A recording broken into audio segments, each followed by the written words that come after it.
avances y los límites, los pros y los contras, no sé, o como se le llame, de la educación a distancia. Y entre los temores que surgió esto de que al prepararnos para Classroom y al ser práctico el manejo, al ser finalmente contribuye mucho el dar clases por internet, también apareció el miedo de que se nos imponga como la única modalidad de enseñanza en el futuro, porque en realidad es práctico, no sé. ¿No será que tenemos que también tener algún nivel de criticidad? ¿No será que tenemos que mirar los pros y los contras? Bueno, surgieron ese tipo de cuestiones. Entonces dijeron, vamos a preparar instancias donde podamos discutir ese tipo de temas. Y después de preparar esa instancia, inclusive allá por cerca de fin de año, saquemos un parecer público como docentes. ¿Qué nos parece la educación a distancia? ¿Qué de lo que estamos aprendiendo en este contexto tendríamos que adoptar? ¿Qué tendríamos que mirar más críticamente y usar más a nivel complementario en el futuro? Y bueno, en ese marco fue que surgió esto. Y por eso más todavía le agradecemos a Gabriela, porque en realidad es un sentir de los docentes y ella estamos pidiendo más una vez su colaboración y su compromiso con este proceso de tal manera a abordar. Entonces hice una introducción de qué fue lo que le dio nacimiento, digamos, a este encuentro. Le quiero pedir si está Ada o Bruno o Luis, no sé, algunos de los, dar algún saludito de apertura y después vamos. Hola. Ahí está. Eso, Ada, dale, gracias, Ada. Hola, ¿qué tal? Hola. Hola, ¿cómo están? Hola, Gaby. Gracias por estar con nosotros. Buenas noches. Acá. Qué gusto tenerte. Buenas noches. Buenas noches para todos y todas. Creo que es un día muy especial. Se dan un día muy especial porque estamos retomando ya hoy con todo las clases virtuales. Luego de un... Parece que no tenía abierto mi... Sí. Luego Sí, de un... Ahí está. Luego de un periodo de preparación, de capacitación y de mucha gestión para poder brindarlas por lo menos mejores condiciones, sabemos que no son las óptimas, para que estudiantes de la FACSO puedan continuar sus estudios. Este ya es nuestro segundo encuentro para poder dialogar, creo que Estela estuvo hablando de eso, ¿verdad? Debatir un poco sobre el modelo de educación, sobre la educación a la distancia, poder entender sus límites como también sus posibilidades. Entonces es muy importante este tipo de encuentros, ¿verdad? Y si bien esta crisis que vino así, que no sabíamos que vino así de repente, sabemos que es transitoria, pero también hay posibilidad de que dure mucho tiempo y eso nos obliga más aún a encontrar caminos colectivos, construir contingencias necesarias que puedan asegurar y garantizar ese derecho que tienen los y las estudiantes a continuar sus estudios y nosotros y nosotras hacerlo en las mejores condiciones, ¿verdad? Así que muchas gracias nuevamente y gracias también a todo, Gaby. No es que solamente se prende a este momento de diálogo, sino que ella está trabajando con este equipo pedagógico desde hace tiempo, reuniéndose y dando tiempo y pensamiento y ganas a todo al momento que estamos pasando. Muchas gracias. Gracias, Ada, muchas gracias. Asimismo, como Ada nos estaba diciendo, entonces en ese marco es que se da este encuentro. Recordemos que ese plan de contingencia fue muy, no sé, muy interesante, me parece, porque, digamos, se sostuvo sobre 3 pilares. Un pilar tenía que ver con todo lo que refiere a cómo hacer para que no abandonar lo académico.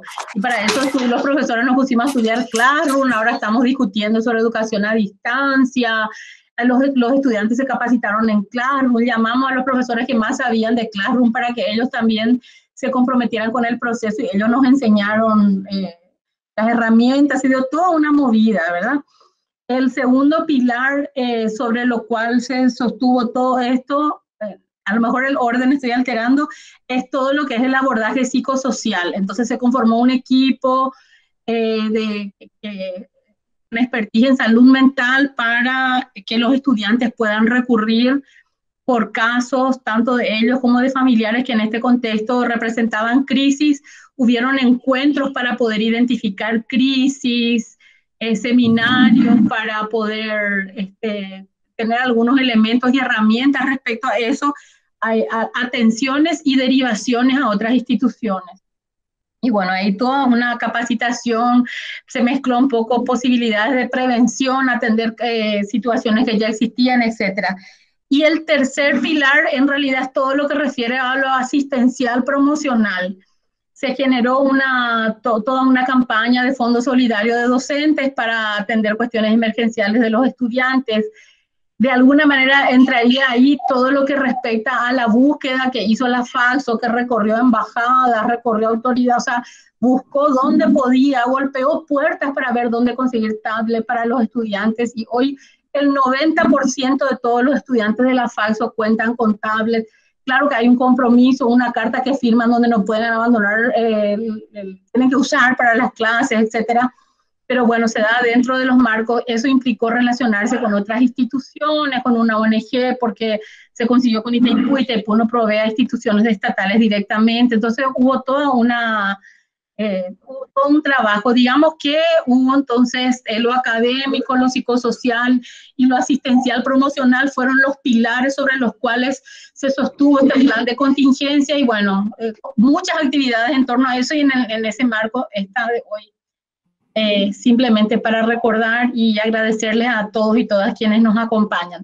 Yo le quiero pedir a Gabriela, profesora así de tantos años, de cuando ya estábamos en el Instituto de Trabajo Social, y siempre le hemos llamado para discusiones que tienen que ver con todo lo que es lo educativo, lo pedagógico, y quiero pedir que ella misma se presente y nos cuente un poco lo que en realidad, de alguna manera, fue su camino andado para hoy hacernos algunos planteamientos y en torno a esto conversar después.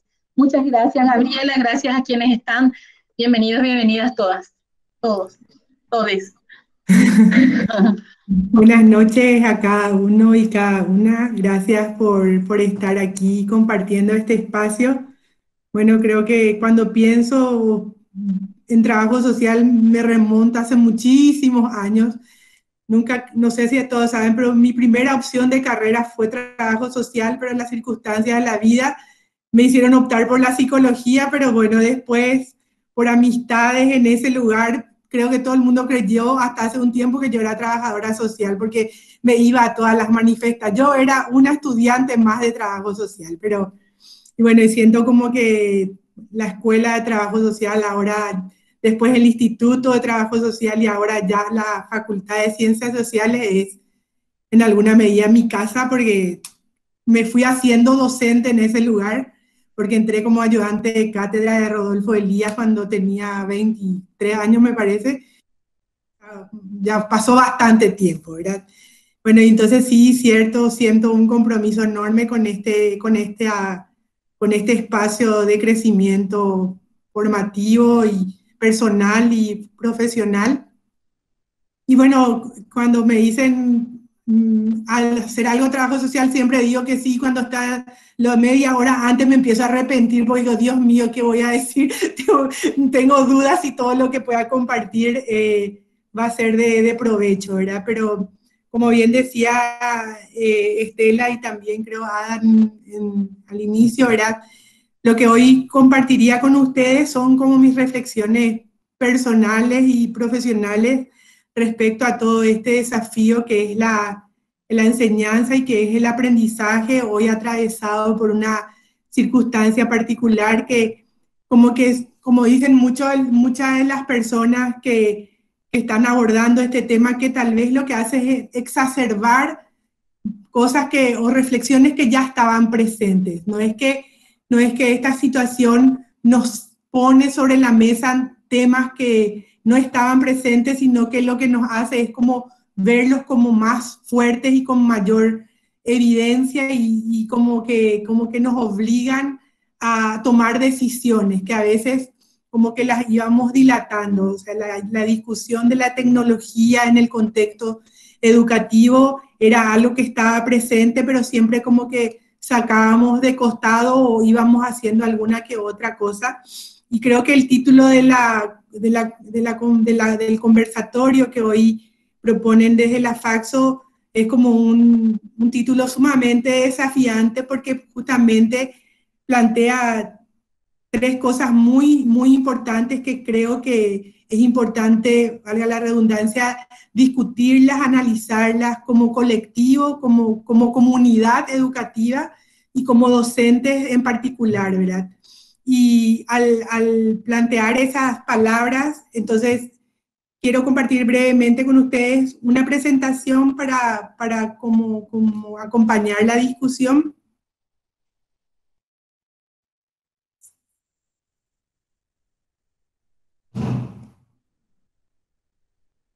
Entonces, las tres palabras que están presentes en este conversatorio del día de hoy son lo político, lo pedagógico y lo didáctico en la educación a distancia.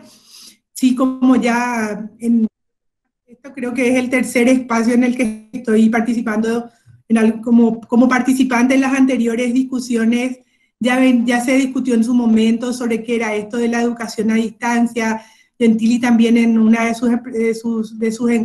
de los encuentros ponía sobre la mesa muchas cosas y creo que esto se vincula un poco a todo eso que se fue discutiendo, tanto en espacios como estos o de intercambio y conversación, como en otros espacios como fue el proceso de construcción de esa respuesta que desde la Faxo se dio a los profesores y a los estudiantes de poder ensayar el uso de una herramienta como es Classroom, ¿verdad? Creo que a todos los profesores y a todas las profesoras se habrá convertido este momento en un espacio sumamente desafiante que nos llevó a la acción, pero muchas veces hay que como detenerse como para que esta acción también pase a un momento de reflexión y la propuesta del tema de la reunión justamente me llevó a mí a eso, ¿verdad? A poder pensar, reflexionar y poner un poco en palabras lo que vengo pensando y venimos pensando en relación a esto de la educación a distancia, ¿verdad? Claramente la educación a distancia es un método de enseñanza-aprendizaje no presencial, independiente, mediado por tecnologías, planificado y que ocurre fuera del contexto educativo tradicional. Y todas estas características creo que nos movilizan nuestras formas iniciales y tradicionales en las que veníamos trabajando, ¿verdad? Y cuando hablamos de lo político, lo primero que a mí se me viene a la cabeza es, cuando hablamos de políticos siempre hablamos de cuestiones estructurales y de cuestiones otra vez institucionales, ¿verdad? En el sentido de lo estructural, porque la educación a distancia nos obliga a condiciones materiales específicas que no siempre están contempladas y que son necesarias de tenerlas en cuenta y analizarlas. Por otro lado, la educación a distancia tiene un lenguaje distinto, no es el lenguaje que habitualmente utilizamos cuando trabajamos en espacios presenciales y también entonces tenemos que asegurarnos como docentes de ser entendidos por los estudiantes y las estudiantes y también los estudiantes generar una nueva forma de comunicación para poder dar cuenta de sus aprendizajes, ¿verdad? También creo que es importante considerar que es un cambio como el pasar a una modalidad a distancia o capaz que con el tiempo sea mixta, requiere también de considerar las horas de trabajo que lleva la preparación de una modalidad a distancia, que no son las mismas capaz que las que nos llevaba el trabajar en una presencial. Y un tema que ya traía Gentili en su presentación anterior y otras compañeras en la red de Estado justamente hablaban de esto de la autonomía tecnológica. Creo que un punto muy importante que amerita ser como discutido y analizado en profundidad es justamente esto, ¿verdad? ¿Qué qué plataformas estamos usando, cuáles son las consecuencias de utilizar este tipo de plataformas, quiénes van a hacer uso de la información que va a circular en esas plataformas, y son cosas que no nos tienen que pasar desapercibidas y no tendríamos que dejarlas de considerar y de tener presentes, ¿verdad? Y por otro lado también todo el tema institucional, ¿verdad? Es muy importante que cuando analicemos en profundidad si esta modalidad con la que estamos trabajando es coherente con la visión y la misión institucional que tenemos, con la filosofía institucional, con el modelo pedagógico que creemos que tiene que guiar nuestra práctica profesional y con el perfil de profesionales a los que apuesta la FACSO como casa de estudios, ¿verdad? Y pensando en esta palabra, lo político, siento que la frase de Freire, la educación es siempre un acto político, es como reforzar esta idea, o sea, tomarla en cuenta y considerarla, porque o si no caemos en un acto mecánico. Y creo que este es el enorme desafío al que nos expone esta situación, ¿verdad? Por otra parte, cuando hablamos de la otra palabra que está presente dentro de este conversatorio, es lo pedagógico, ¿verdad? Y allí creo que es como muy importante tener presentes los principios educativos que van a guiar la propuesta, ¿verdad? ¿Qué entendemos por aprender? ¿Qué queremos propiciar que se aprenda? ¿Qué profesionales queremos ir configurando a través de las diferentes propuestas pedagógicas, ¿verdad? Es muy importante que no perdamos de vista a los estudiantes y a las estudiantes que forman parte de este desafío, ¿verdad? Sus condiciones actuales y sus condiciones necesarias, porque es un acto que creo que debe ser profundamente reflexionado y analizado constantemente.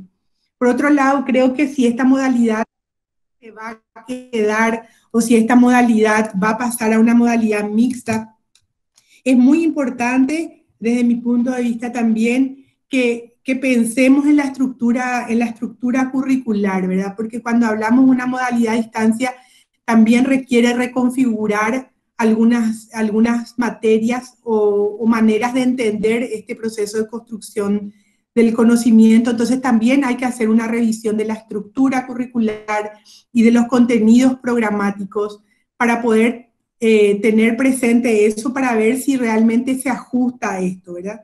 Y sin lugar a dudas, otro elemento muy importante son los procesos evaluativos. ¿Qué evaluamos y cómo evaluamos?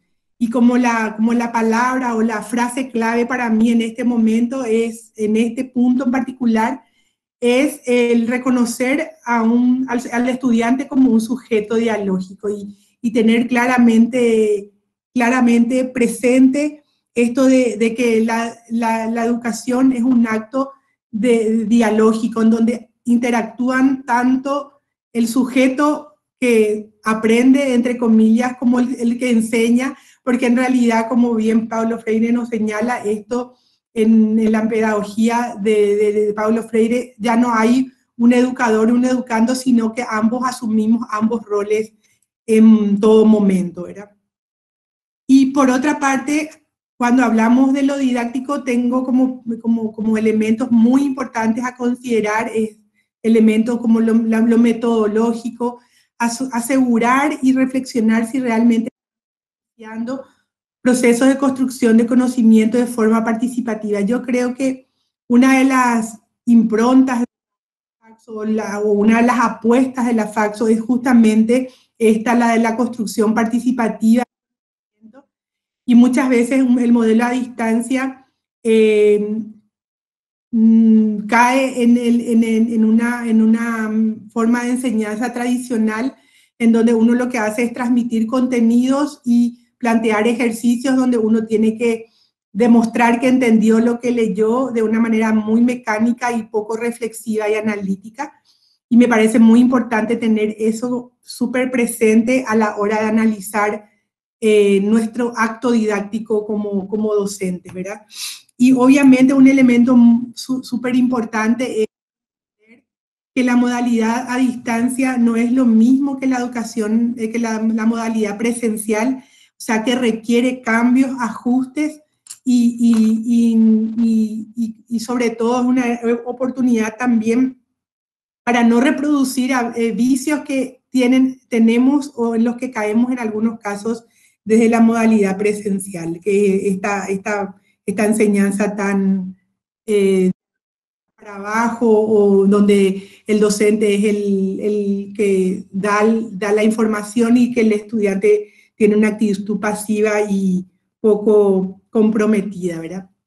También, obviamente, es muy importante considerar los recursos didácticos que estuvimos utilizando y que consideramos que es importante utilizar y tener como sumamente presente que esos recursos didácticos que utilicemos promuevan el diálogo y la participación tanto en los espacios sincrónicos como asincrónicos, porque como la modalidad de distancia permite a veces algunos espacios sincrónicos como estos, es clave la participación, pero también en los asincrónicos hay que buscar la manera de que no sea una cuestión entre el docente y el estudiante, sino también propiciar el intercambio entre los mismos estudiantes y también entre otros contextos o otros grupos, ¿verdad? Obviamente hay un trabajo importante en relación a las características del docente, porque se fortalece y se debería apostar a fortalecer el rol del docente como un mediador en el proceso de construcción de conocimientos. Y cuando preparaba la presentación y miraba lo que se está discutiendo a nivel latinoamericano, sobre todo, me encontré con esta frase de Flavia Terigi que me parece así como sumamente interesante y como una alerta muy importante.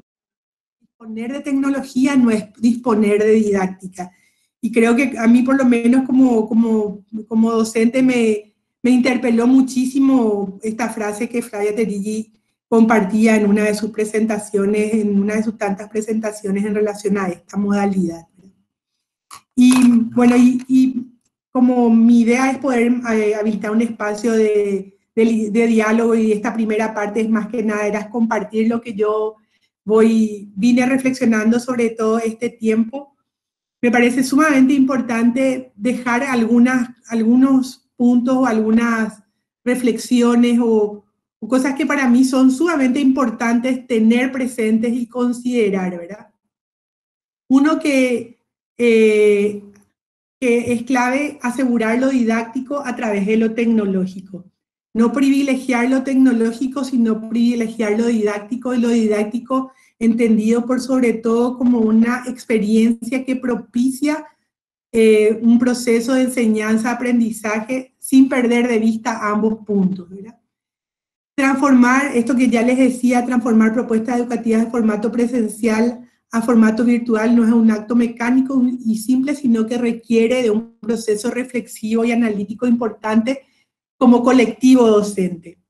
Otro elemento que me parece muy importante y que también, sobre todo los chicos de la educación básica y media que están inmersos en esta modalidad desde hace un tiempo, plantean, me parece como muy importante tener presente los excesos. O sea, tenemos que ser selectivos en las lecturas, en la cantidad de trabajos, en los procesos.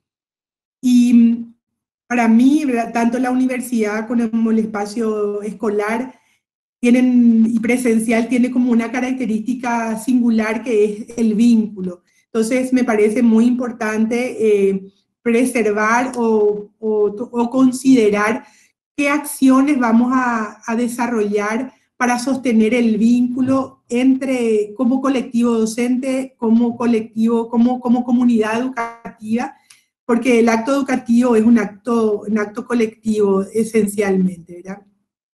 Ya le señalaba al inicio, era que era muy importante también el cuidar la construcción participativa y activa del conocimiento, porque creo que, bueno, de hecho se están dando algunos procesos, no dentro del contexto de aula propiamente, sino otros se están ya dando dentro de la FACSO, pero es muy importante pensar juntos y juntas cómo sostener estos procesos de construcción del conocimiento de manera colectiva. Otro punto muy importante que creo que no es menor es todo lo que entendemos por evaluar y qué es lo que queremos evaluar.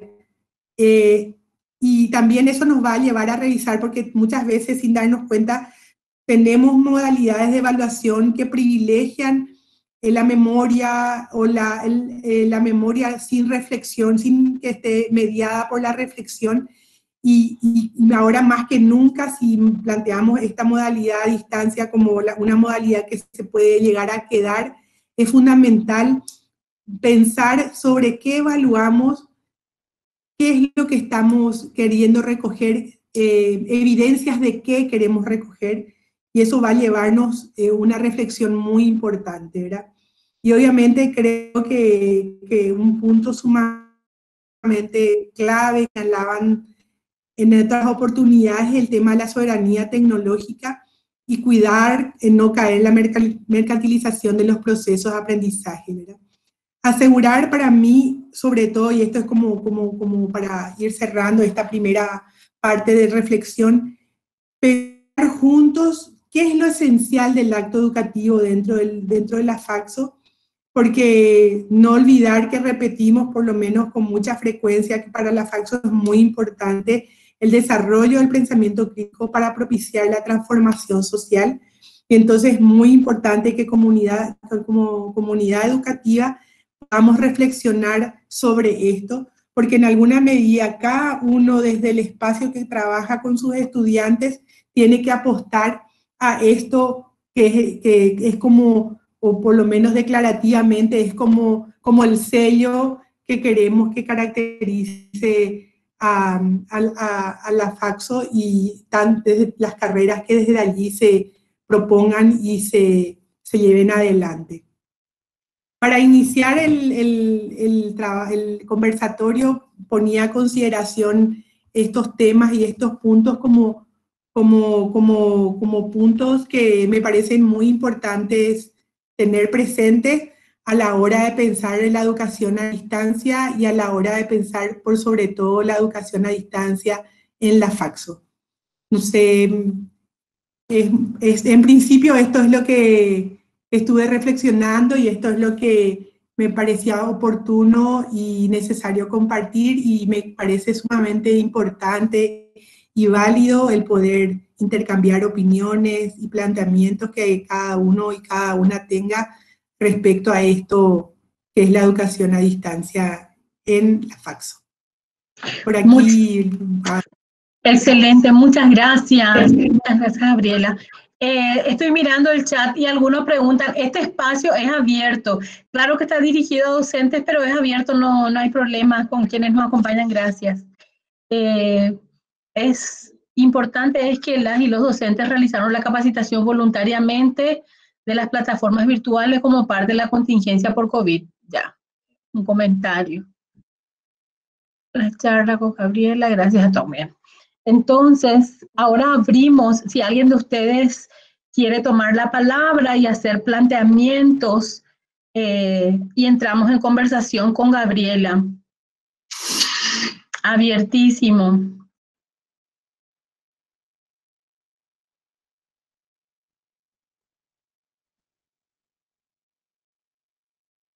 Uno puede perspectivar, así como está ahora Gabriela, porque es tan incierto el panorama. Si más adelante vamos a estar acostumbrados, va a haber vacuna y podemos pensar otra vez en la presencialidad, o puede, porque también hay como mucha angustia. ¿Será que nos vamos a quedar unos años en este modelo? Tendríamos que desarrollar dentro de este modelo más, aprender más estrategias didácticas. A su vez, asumir este modelo también puede implicar, como todos estamos aprendiendo, no sé, no desarrollar todo lo que estaba, no me refiero solo a contenido, sino a las capacidades. Uno puede, o eso es muy, no sé, para arrancar nomás, vayan pensando ustedes, por favor, en las cuestiones que les parece importante hablar hoy.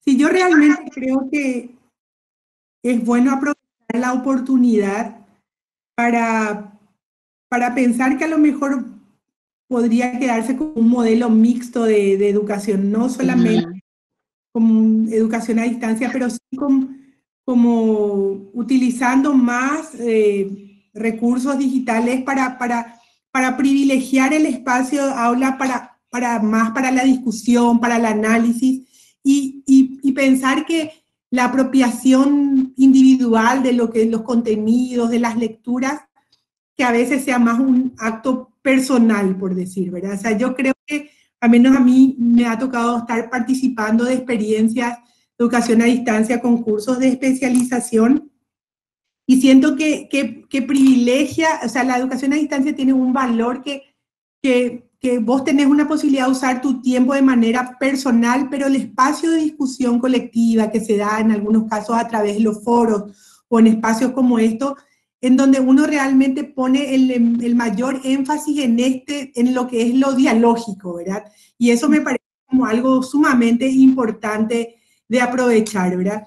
Por otro lado, también creo que la modalidad a distancia nos obliga a la escritura, que es una de nuestras grandes debilidades. A nosotros como comunidad tenemos muchas dificultades para poder expresar en el lenguaje escrito lo que tenemos verbalizado, ¿verdad? Y eso creo que como país nos va a venir muy bien, porque a la hora de poner por escrito nuestras reflexiones y análisis tenemos mayores posibilidades de socializar y de construir ese conocimiento que puede trascender el país. Porque a veces, como somos más verbales, tenemos una cultura más ágrafa, entonces creo que muchas veces eso hace que Paraguay no esté en el mundo y a lo mejor esta modalidad a distancia nos obliga a escribir, a intercambiar de manera escrita lo que pensamos, a sumar lo que pensamos de manera escrita y ir construyendo artículos que permitan poner al mundo muchas reflexiones que a veces se quedan en el ámbito más nuestro por no haber pasado a la palabra. Hoy sí ya están los videos en YouTube y todo, pero igual ver un video te lleva mucho más tiempo que leer un artículo a veces, ¿verdad? O sea, la posibilidad de intercambiar y de sumar conocimiento, me parece que puede ser una buena oportunidad. Para mí, obviamente, lo presencial es insustituible, pero eso es una opinión personal. O sea, yo siento que lo presencial tiene una riqueza singular que tiene que ver con el intercambio, que va más allá de las palabras, porque uno cuando está en el aula con los estudiantes no está solamente transmitiendo un contenido, tiene una dinámica en donde hay una energía que corre en ese espacio que te alimenta de una manera distinta. O sea, muchos de mis ejemplos son escolares porque tengo así como retornos de maestras, pero ellas mismas te dicen, me falta esa energía que es el recibir un hola de mi alumno o del estudiante cada día, porque en alguna medida eso también es lo que te renueva, te desafía. Entonces creo que pensar que lo que tendríamos que es usar y aprender al máximo este momento para después permitir que dos modalidades entren en diálogo y se enriquezcan mutuamente, porque cada una tiene sus fortalezas y sus debilidades. Obviamente para nosotros y nosotras que estamos más acostumbradas a una modalidad presencial es un desafío superior, ¿verdad? Porque no estamos acostumbradas a usar tantos recursos, a tener tantos estímulos, tenemos otra forma de organizar nuestras clases, pero la modalidad a distancia, al requerir que ya pensemos en el proceso educativo con anticipación, nos obliga a pensar de otra manera y también nos obliga a pensar otras preguntas o otros detonantes de conversación con los estudiantes que no se agota en entendiste o no entendiste, sino en cómo aplicaste esto y al poder leer lo que otros fueron produciendo, también hay un enriquecimiento mayor. O sea, creo que puede ser una experiencia que nos puede ayudar sustancialmente, siempre y cuando podamos considerar que tiene sus limitaciones como todo proceso educativo, ¿verdad? Gracias. A ver, ¿qué preguntas, comentarios tienen los y las presentes? Estamos 30 personas. Micrófono abierto y disponible.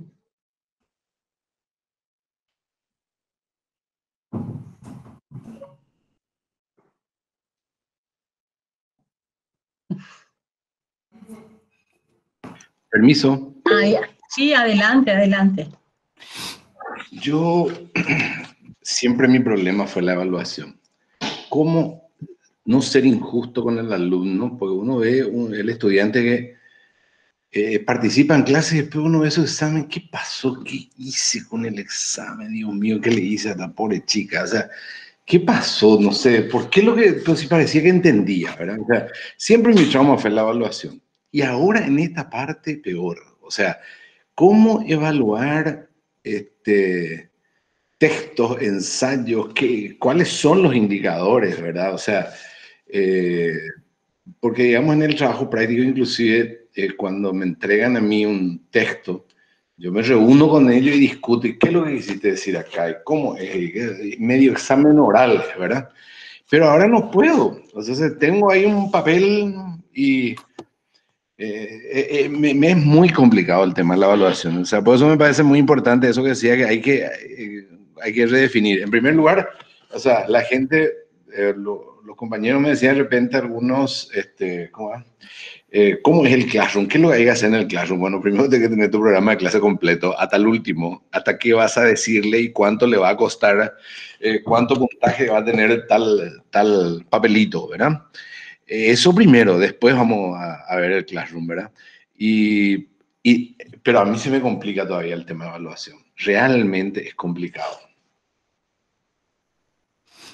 Para mí, sí, ciertamente, eso para mí es uno de los más grandes desafíos, pero sobre todo porque es lo que estamos acostumbrados a evaluar como docentes. O sea, al menos personalmente hablo, muchas veces privilegiamos más lo conceptual que lo aplicado, ¿verdad? O sea, y entender lo que el estudiante plantea a veces nos es complejo, ¿verdad? Porque tenemos limitaciones escritas. Para mí, realmente, una de las preocupaciones que tengo es la evaluación realmente nos cuesta mucho escribir con claridad y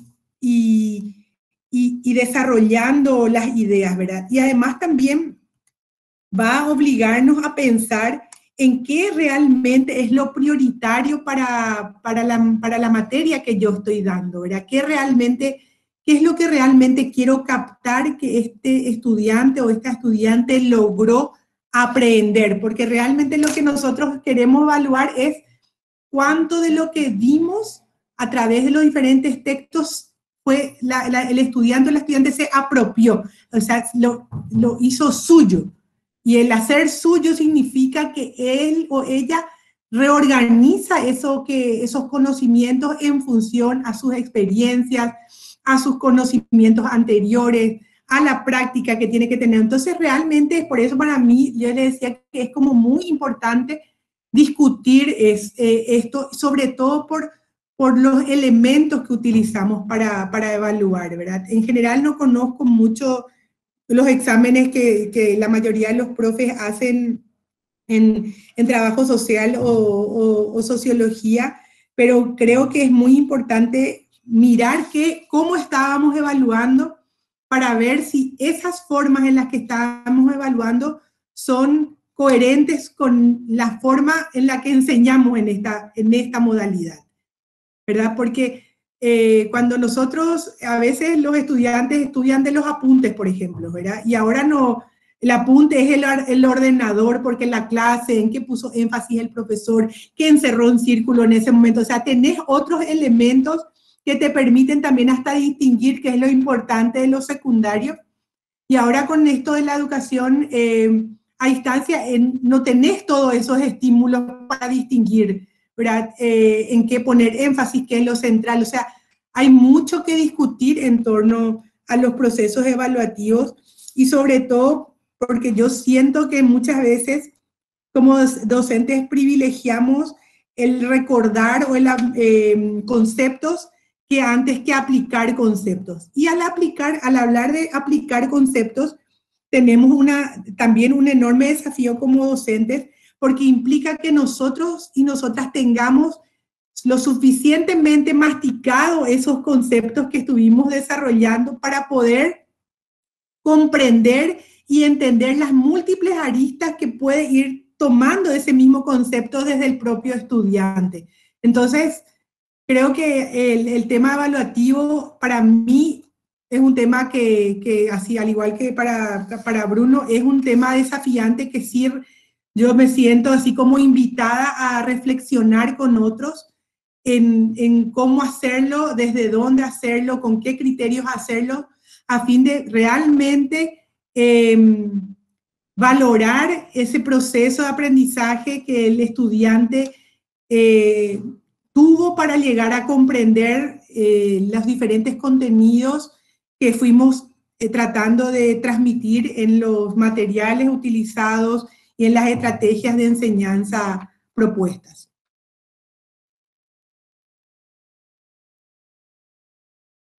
Hay muchas intervenciones. Buenas noches, un placer como siempre escuchar a María Gabriela, habiendo participado en diversos espacios de educación a distancia y habiendo profundizado más en la modalidad denominada no formal. Concuerdo con ella en que lo presencial es insustituible en cualquier instancia de formación, desde la educación inicial y en cualquiera de las carreras, y más en la nuestra, en la que el abordaje profesional en los centros de práctica exige el contacto con la realidad social y los sujetos.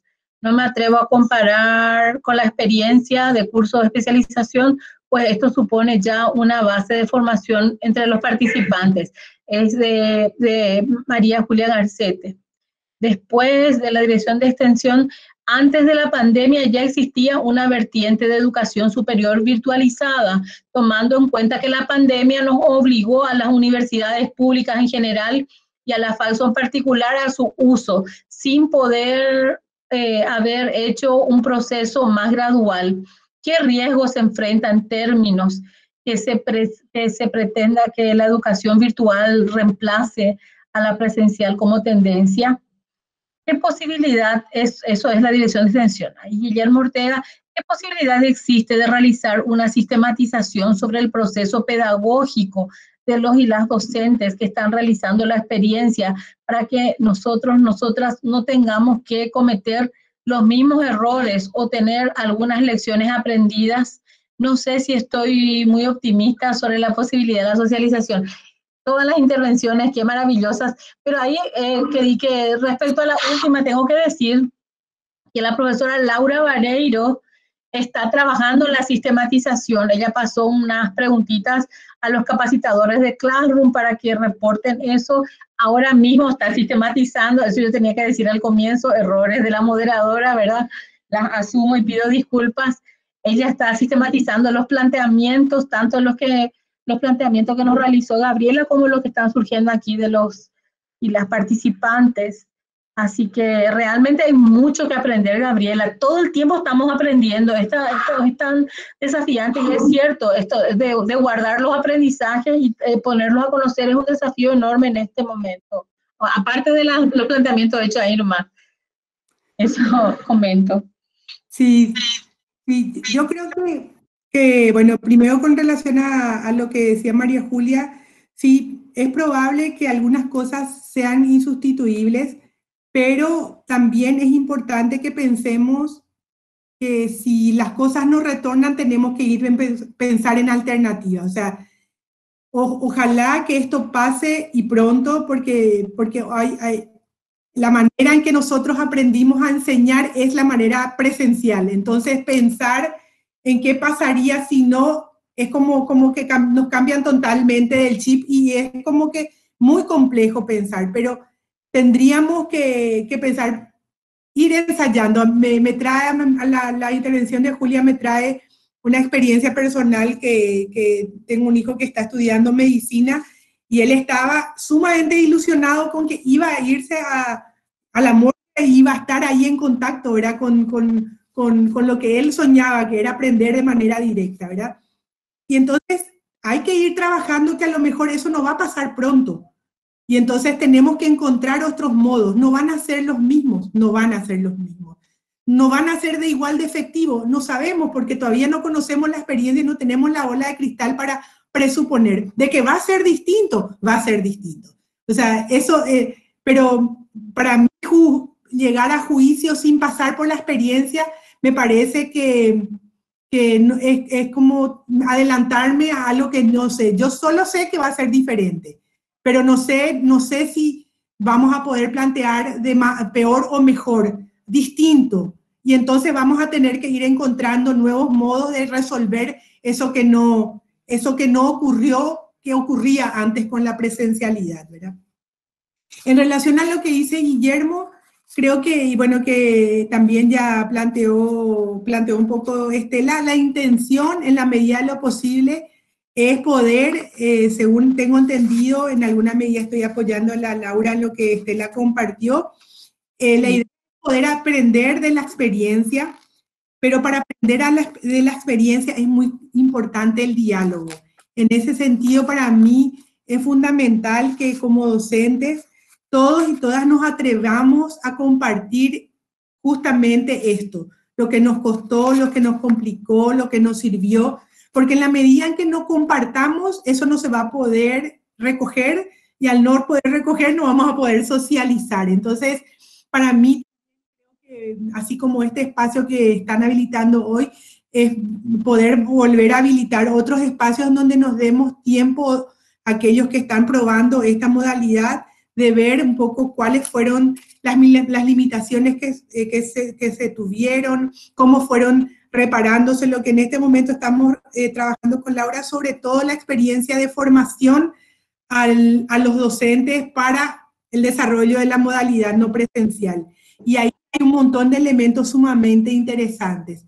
Pero lo que se va a vivir o lo que se está empezando a vivir ahora y va a vivirse a lo largo de estos 3 meses, también es muy importante recuperar y considerar para poder seguir aprendiendo y encontrando las nuevas alternativas para enfrentar.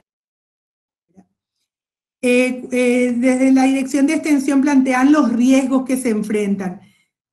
Y yo creo que con lo que respondí en relación a lo que decía María Julia, de que hay riesgos, hay riesgos. ¿Cuáles son los riesgos?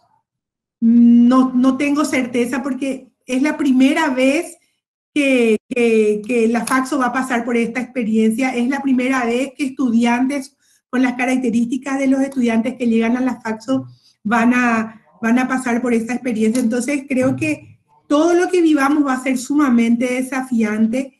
Seguro, yo tengo claro que vamos a perder en muchas cosas, pero también estoy segura que vamos a ganar en muchas cosas. Entonces, y creo que hay una generación que se está formando con nuevos elementos distintos a los que venían siendo dados anteriormente, pero no me atrevería a darle un juicio de malo o bueno, porque creo que todos los profes y las profes van a poner siempre el máximo empeño en que sea lo mejor posible.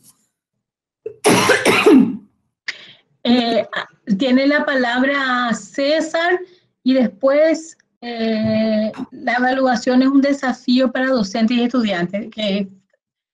César, adelante. Buenas noches. Buenas noches. Me sumo a la felicitación que ya me parece muy relevante este encuentro que se suma al anterior encuentro que se realizó con Pablo Gentili, que fue muy interesante también.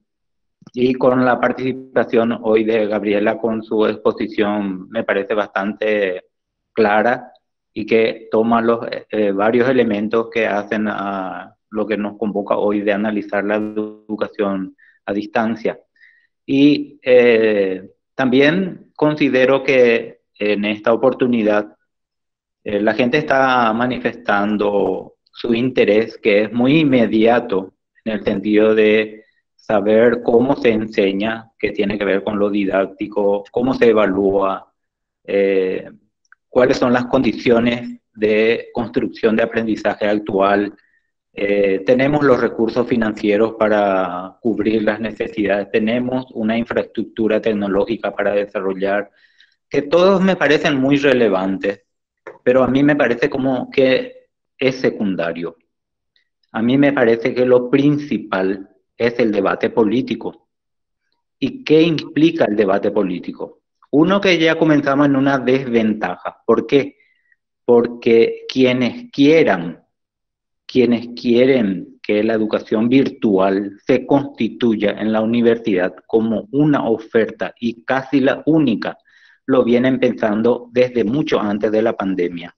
Y grandes motores de la economía virtual mundial están apostando a ella.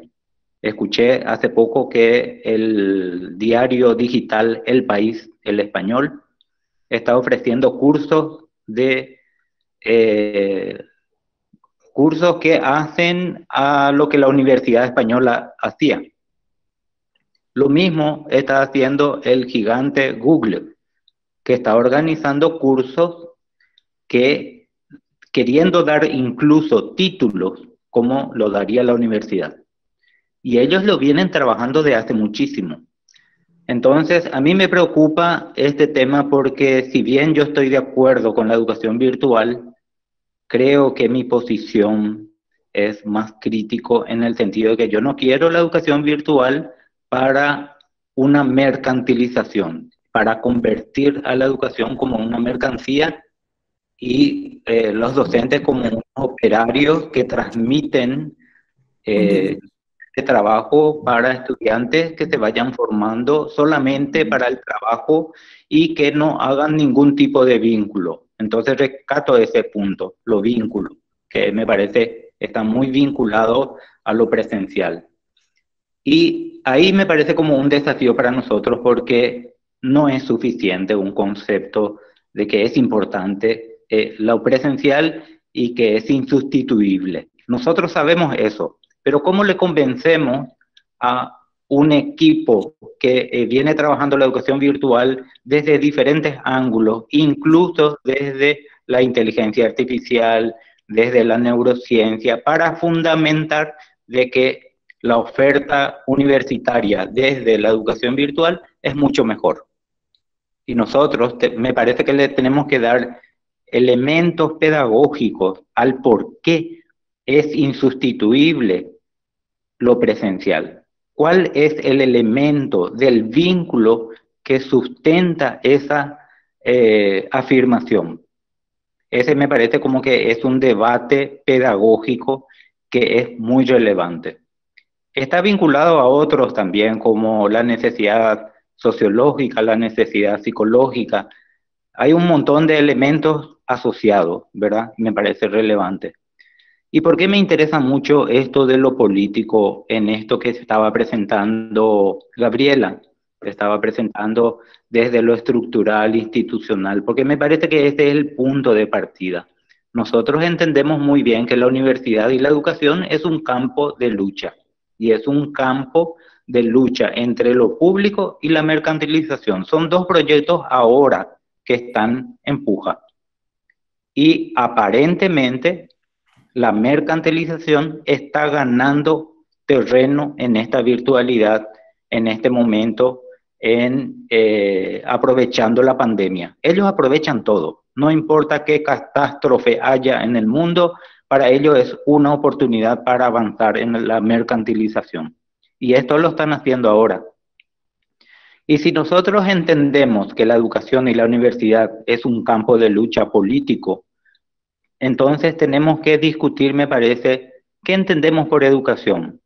Si tenemos claro que es un bien público, es una mercancía, bueno, si ahí ya tenemos un paso ganado, digámosle. ¿Quiénes son los sujetos? ¿Quiénes se benefician?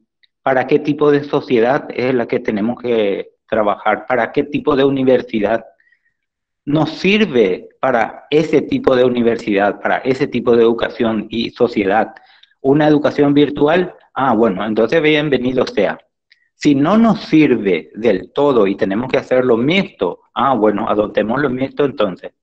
La definición de qué tipo de educación va a estar más acorde a lo que nosotros necesitamos va a ser en función a la definición política que le demos al concepto de educación, concepto de universidad, concepto de sociedad que queremos construir.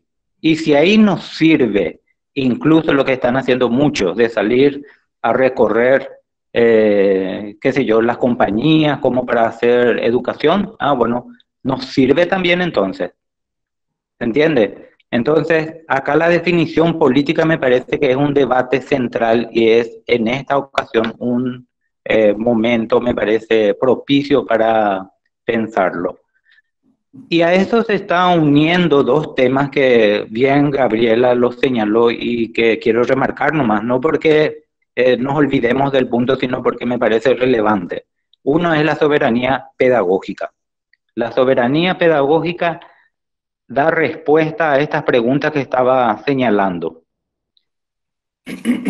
Otros van a definir qué tipo de pedagogía vamos a hacer. Y eso lo viene bien empaquetado. Y eso lo viene bien empaquetado desde la tecnología. Lo otro es la soberanía tecnológica. Y la soberanía tecnológica no lo va a resolver la FACSO sola.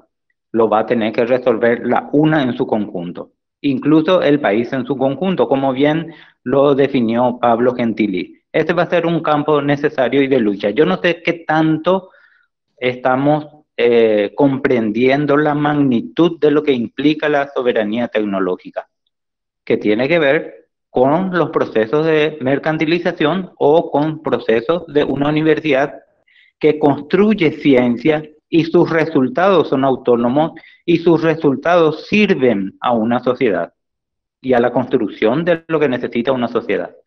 Entonces me parece como que esta oportunidad que estamos teniendo como oportuno ir pensando todos estos puntos, son varios puntos, ¿verdad? Pero a mí me parece como que lo pedagógico político es el primero que tendríamos que darle. A lo otro le estábamos dando cierta respuesta y le estábamos haciendo cierta solución, digámosle. De hecho que es insuficiente, ¿verdad? Tenemos que avanzar en eso. Pero si no tenemos claridad, lo que vamos a hacer es vamos a facilitarle a la mercantilización todos los procesos. Es mi aporte entre comentarios y refuerzo de lo que decía Gabriela y un agradecimiento más por el espacio y tu presentación, Gabriela. Gracias. Gracias, César. Muchas gracias. Bueno, ahí tenemos un pedido de palabra de Valeria y como hay una intervención antes, vos podés ahí plantear esto, el texto que colocás, Valeria. Adelante. Y después Mariel.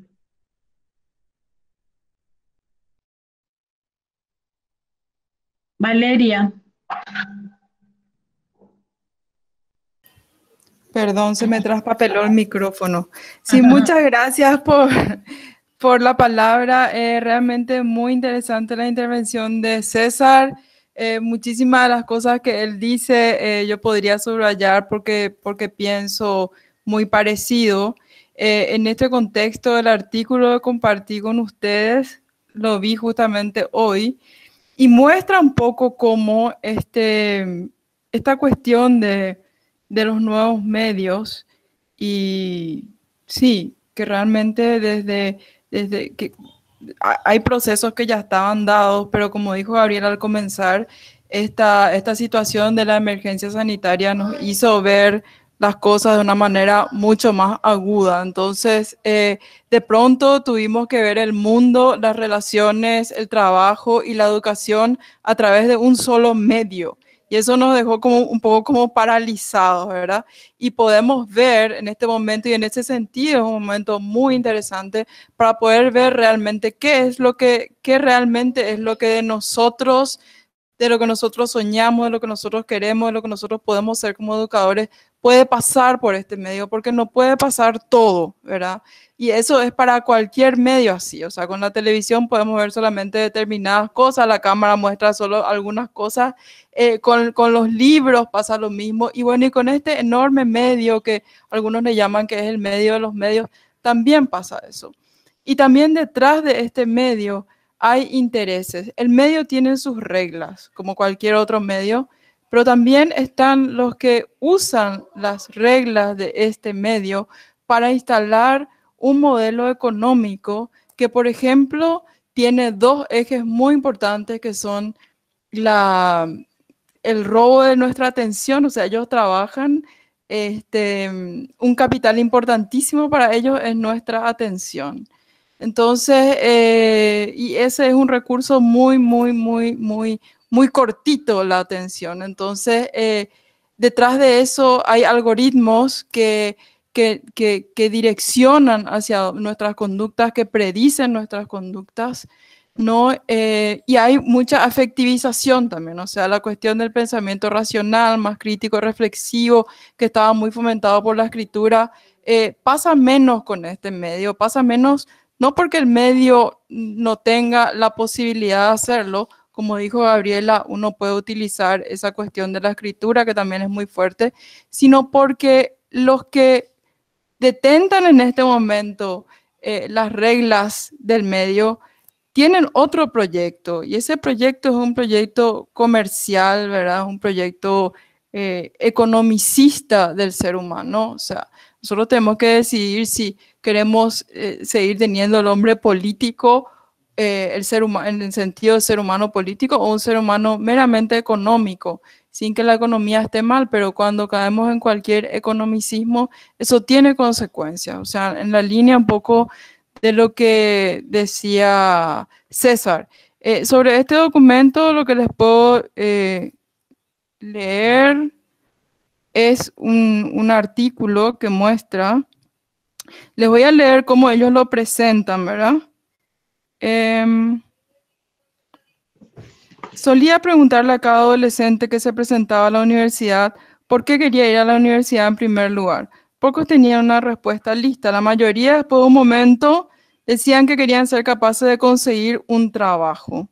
Y en un tono que implicaba que era demasiado obvio como para requerir articulación. Pero si el objetivo de uno es simplemente un empleo, ¿no parece un poco excesivo moverse por el estado, el país o el mundo, pasar 4 años haciendo exámenes y escribiendo trabajos y gastar o pedir prestado una gran cantidad de dinero cada vez mayor para hacerlo? Esta, en cualquier caso, es una idea detrás de los certificados de carrera de Google, que pueden ser completados desde casa en unos 6 meses. Es decir, claramente las preguntas, como dijo César, importantes que la emergencia de esta situación de crisis sanitaria no dejan que nos hagamos, tienen que ver con que, ¿para qué educamos? O sea, ¿qué es formar a las personas? ¿Qué perdemos cuando se impone un modelo economicista sin que la política intervenga mucho o intervenga, ¿verdad? Muy a favor de un cierto modelo de economía, ¿verdad? Entonces, ¿qué pasa? ¿Cuáles son las preguntas importantes que tenemos que hacernos? No para ahora, de ahora a 6 meses, ni un año, ni sabiendo, no sabiendo cuánto va a durar este modelo de educación a distancia forzada, sino para preguntarnos realmente qué va a hacer de las próximas generaciones, porque las próximas generaciones siguen estando en juego. Las próximas, o sea, formar una generación no puede tener el ritmo de pensamiento del aceleramiento tecnológico y el aceleramiento de una crisis sanitaria que es la urgencia. O sea, resolvamos las cuestiones urgentes tal vez de una manera pragmática, pero no dejemos de vista el futuro de generaciones que pueden formarse de una manera totalmente diferente, siguiendo los criterios que sin que nos demos cuenta, por eso algunos autores llaman de la caja negra a Internet, porque tiene reglas que nosotros no vemos. O sea, nuestros datos quedan adentro, ¿verdad? Y nosotros no sabemos qué hacen con nuestros datos. Ese es un primer rasgo de la invisibilidad. Otro rasgo de la invisibilidad del medio, que ocurre con cualquier medio, pero más con este, es que nosotros creemos que el medio es neutral. Ningún medio es neutral. No es políticamente neutral, no es económicamente neutral y sobre todo no es epistemológicamente neutral.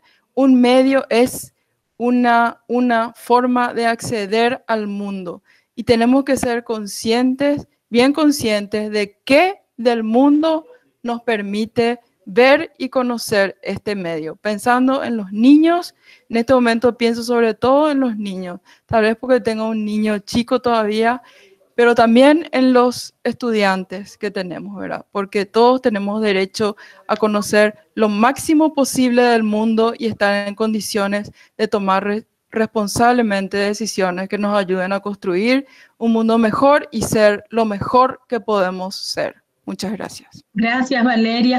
Valeria, ¿no querés presentarte, ya que nos vamos a presentar todo de paso para conocernos?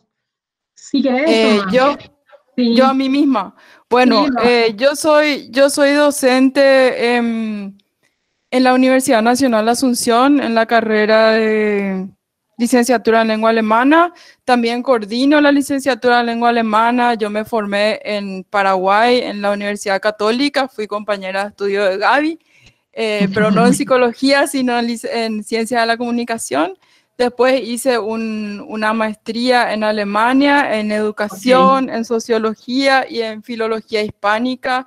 Y actualmente estoy en una etapa más avanzada de mi tesis doctoral para Alemania sobre pedagogía e Internet. Gracias, Valeria. Ahora ya nos conocemos. Gracias. No solo conmigo, sino con quienes están también. Gracias, gracias. Pide la palabra Mariel. Adelante, Mariel. Sí, buenas noches, ¿cómo están? Antes que nada, bueno, un gusto haber escuchado la ponencia de Gaby, creo que nos deja varias cosas para reflexionar. Y yo quería compartir, bueno, por un lado concuerdo con lo que decía Valeria recién, todo lo que subimos al Classroom y a los Drive es parte de la minería de datos con la que alguna empresa está comercializando y que va a tener un peso tremendo en las próximas elecciones de donde fueran. Es decir, me pasa a mí que por un lado el tomar conciencia de que estamos, poniendo al servicio de todas las corporaciones todo lo que está colgado, me parece a mí que es importante reflexionar, inclusive con los estudiantes. Pero lo que quería plantear son como inquietudes más concretas. En mi experiencia de docencia virtual estos meses, la principal diferencia es la distancia que se da entre estudiantes y docentes. Esa interacción a la que hacía referencia Gaby, es decir, uno antes ponía un video y uno podía ver la cara de los estudiantes si se engancharon o no, uno podía verles el rostro, verles la cara cuando leían un texto o eso, había como una relación humana que además implicaba una información a nivel docente para ver, bueno, qué ajustes en términos de didáctica, de materiales había que llevar.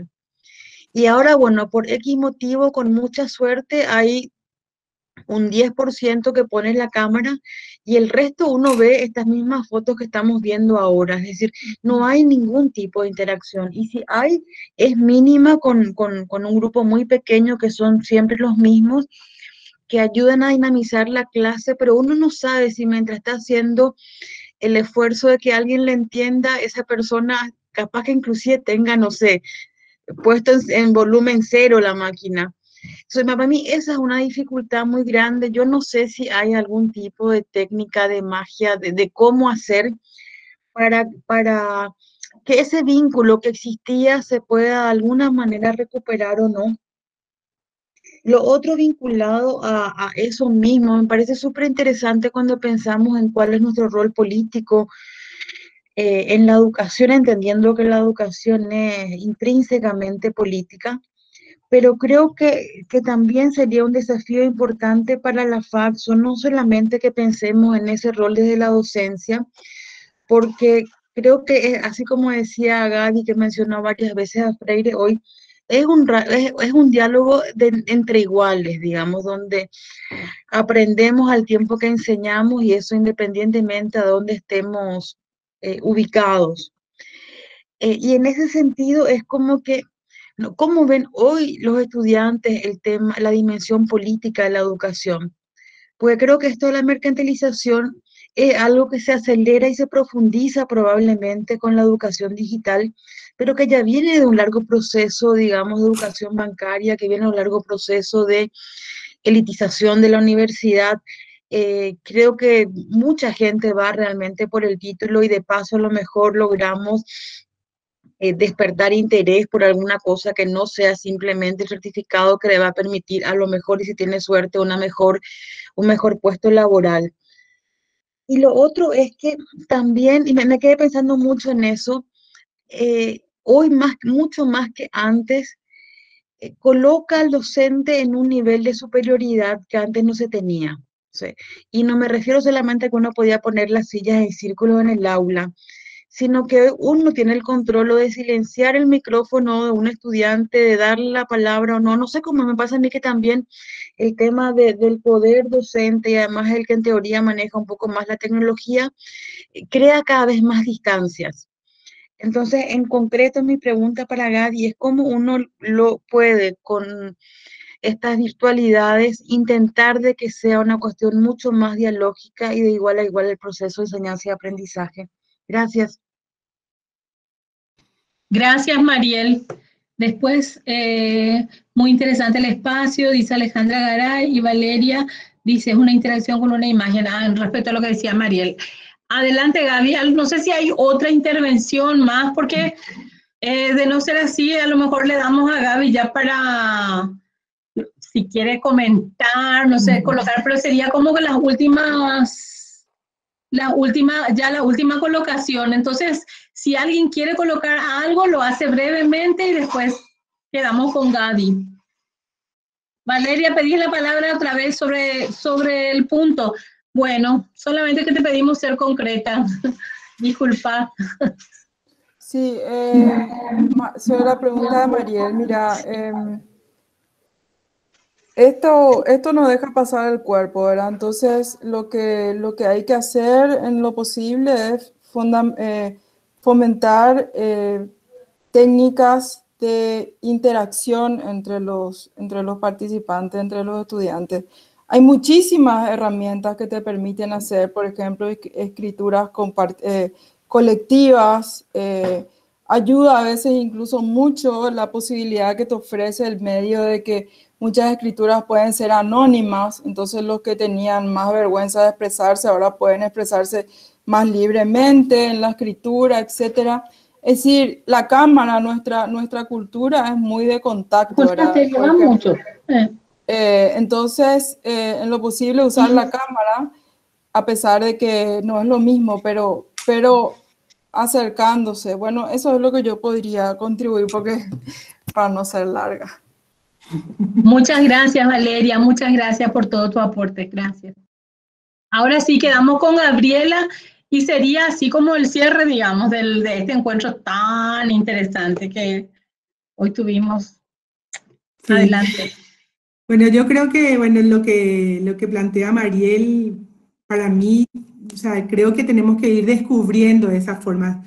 Valeria traía algunos ejemplos y a mí me tocó trabajar en una metodología que me parece muy interesante, que se llama el texto como pretexto. O sea, es una metodología que hay que forzar la participación, por decir entre comillas, en el sentido de que hay que generar experiencias, solo que también tiene que ver con la cantidad de personas que somos, ¿verdad? O sea, creo que tenemos que construir estas formas de acercarnos y de sentir proximidad, y también a lo mejor pensar a veces que los procesos educativos no se van a dar con el colectivo de los estudiantes. A lo mejor hay que habilitar espacios pequeños en donde en el mismo horario te reunís con 4 a 5 estudiantes para poder sentirles, por decir, porque para mí no hay, para mí, si no les veo y no les escucho, es como que no están del todo. O sea,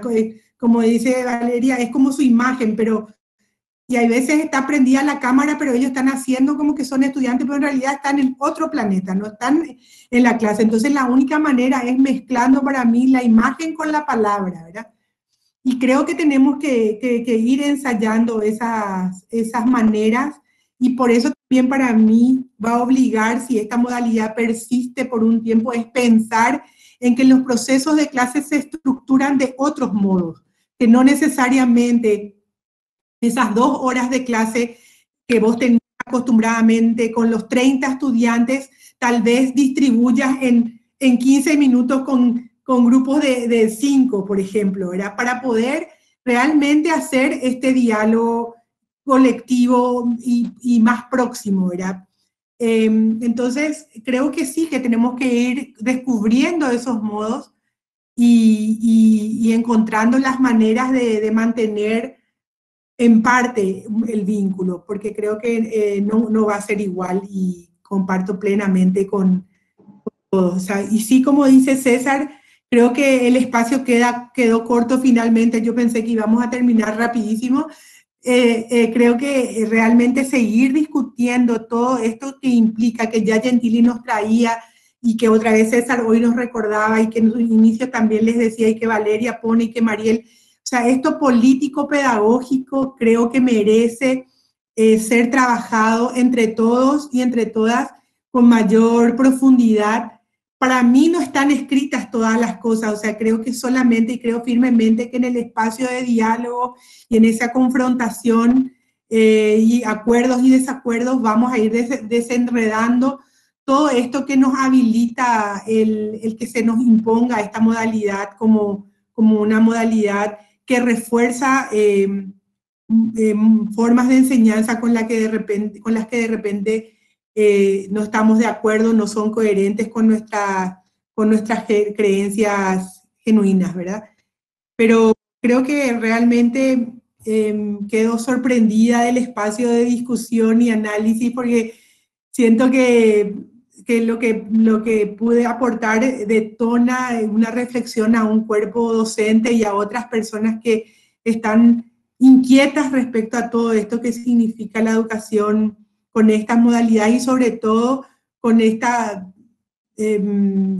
exposición de la educación a un proceso de mercantilización y a un uso excesivo de la información sobre cada uno y cada una de nosotras para producir cosas funcionales a una estructura que controla gran parte de nuestras vidas, ¿verdad? Entonces, considero que sería muy interesante el seguir debatiendo estos temas, el sumarle al debate a otras personas, y creo que esta inquietud que sentimos nosotros y nosotras es una inquietud que va más allá de este grupo de 28 o 30 personas que hoy está aquí reunida. Somos más los que estamos inquietos en relación a esto, y creo que es muy interesante seguir compartiendo, seguir discutiendo y seguir construyendo y velando por una educación que realmente siga permitiendo conformar o ser sujetos de aprendizaje y personas ante todo, ¿verdad? Seres humanos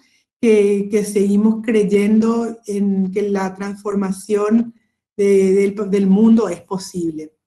Y creo que sí, no es como, aunque Paulo Freire ya está, desde hace tiempo ya no está con nosotros, realmente esto que ponía, la educación es un acto político, hoy más que nunca esas palabras creo que están claramente presentes, y entonces nos toca como educadores y como educadoras trabajar porque esta educación siga siendo una educación de la esperanza, de la transformación y de la conquista de un mundo mejor para todos y todas.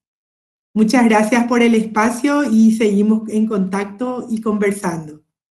Gracias, Gabriela, realmente desafiante. Gracias a todos y todas los presentes, las presentes. Existe la posibilidad de que más adelante se circule como un documentito donde plasmamos estas reflexiones. En realidad no existe, va a existir el documentito, pero aparte queríamos hacer como una síntesis de nuestras apuestas, digamos, la construcción de nuestras apuestas, juntando estas ideas y, bueno, más diálogos que se darían entre los docentes, a lo mejor hasta en grupos más pequeños. Así que realmente esta fue una contribución enorme. En otro momento nos vemos para seguir discutiendo y aportándonos, y probablemente más adelante para revisar todo lo que emprendemos dentro de este tiempo tan desafiante. Gracias a todos y todas quienes nos acompañaron. Gracias, Gabriela. Bueno, gracias a la FACSO por habilitar los espacios que son solicitados. Este fue solicitado por los docentes. Un gran abrazo y seguimos en comunicación. Pronto.